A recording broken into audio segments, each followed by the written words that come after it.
এটা কি একদম লাস্ট বিয়ে, এরপর কি আর কোনো হবে না? হতেই পারে, আমি তো অরহর বিয়ে করছি, সামনে আরো আসতেই পারে।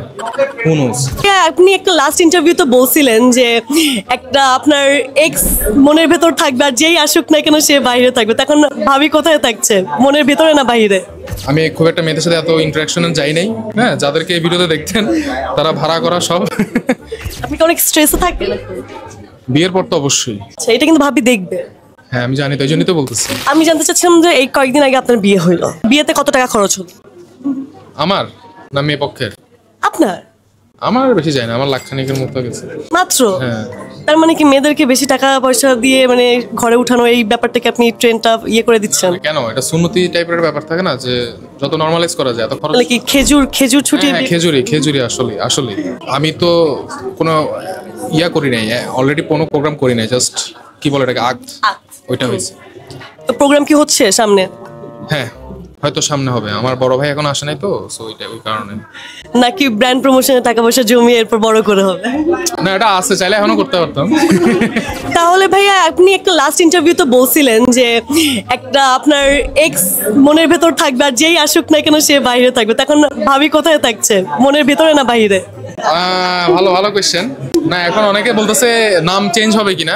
হ্যাঁ, আমি ওইটা জিজ্ঞেস না করছি। এখন আমি তো ওই শোতে বলছিলাম একটা কথা, যে এস পি, সো পি মানে প্রিয়তমা, প্রিয়তমার প্রথম মানে অক্ষর তো পি, সো ওই এস পি, আর প্রিয়তমা তো মানে আমার ওয়াইফ। প্রিয়তম ছিল? হ্যাঁ। একদম সে ওয়াক্ত বদল দি।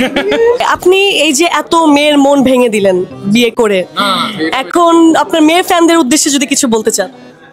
না আমার তো মেয়ে ফ্যান ছিলই না। কে বলে? আপনার সবাই মেয়ে ফ্যানই ছিল। না না, আমার বেশিরভাগই ছেলে সবই। আর আমি খুব একটা মেয়েদের সাথে এত ইন্টারাকশনে যাই নাই। হ্যাঁ, যাদেরকে এই ভিডিওতে দেখতেন তারা ভাড়া করা সব। সো এটাই না, সবাই ঠিকঠাক আছে, সবাই খুশি। সবাই খুশি আপনি বিয়ে করেছেন? সবাই কনফিউজড, এটাও একটা ব্যাপার, বাট ইন দ্য এন্ড সবাই হ্যাপি আমার কাছে মনে হয়। এটা কি মানে একদম লাস্ট বিয়ে, এরপর কি আর কোনো হবে না? হতেই পারে, আমি তো অরহর বিয়ে করছি, সামনে আরো আসতেই পারে। হু নোস। তার মানে আরো বিয়ে করার চিন্তা ভাবনা আছে? তার মানে আপনি এখন আটকান নাই? না সেটাই, আমি ব্র্যান্ড প্রমোটার না, আমি তো বিয়ে করতেই পারি, অনেক কিছুর জন্য বিয়ে করাই যেতে পারে, শেরওয়ানি প্রমোট করার জন্য বিয়ে করতেই পারি, আচ্ছা। তাই না? সো এটাই। তার মানে কি ছেলেদের যতই সমস্যা আছে একটাই সমস্যার সমাধান, সেটা হলো যে বিয়ে করার আগেও বিয়ে করতে চায়, বিয়ে করার পরেও বিয়ে করতে চায়। হ্যাঁ, আর তাছাড়া আমাদের তো 4টা করাই যায় ছেলেদের। ও আচ্ছা, এটা কিন্তু ভাবি দেখবে। হ্যাঁ আমি জানি, তো এই জন্যই তো বলতেছি। আচ্ছা, তো 3জন কি লাইনে আছে অলরেডি? না না না, খুঁজতেছি। আপনি কি অনেক স্ট্রেসে থাকেন? বিয়ের পর তো অবশ্যই। এখন বিয়ের পর সব থেকে রুটিনে কি চেঞ্জটা বেশি আসছে? এখনো ফিল করতেছি না। এখনো হানিমুনের পিরিয়ডটা কাটেনি? না না না না, এখনো ওই বিয়ের সাংসারিকতার ব্যাপারটাতে ঢুকি নাই তো। আরো 6 মাস পরে আপনার সাথে দেখা করবো আমি বলার জন্য।